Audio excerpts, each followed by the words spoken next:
আজকে আমি লুচি ভাজছি আর সেটা তোমাদেরকে দেখাচ্ছি।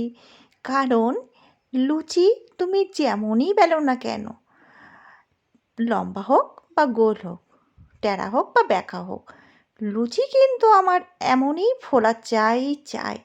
লুচি ফুলতে হবে একদম পুরো মানে বলের মতো একদম ফুলে উঠবে। দেখতে পাচ্ছ কত সুন্দর আমার লুচিগুলো ফুলে উঠছে।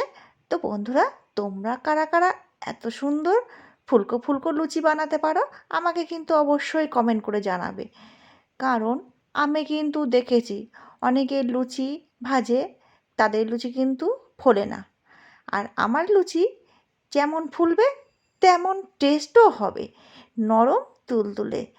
আর মুখে দিলে মনে হবে যেন মুখের মধ্যে একটা লুচি অনেকটা কম, 7-8টা লুচি একদম এক নিমেষেই মুখের মধ্যে ঢুকে যাবে। তো এত সুন্দর সফটি লুচি। তো দেখতে পাচ্ছ কত সুন্দর গোল গোল গোল গোল গোল গোল করে একদম বলের মতো ফুলে উঠেছে। তো বন্ধুরা,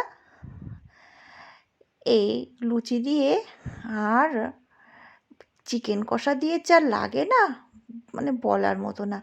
সত্যি মানে কি বলবো, একদম জমে যাবে।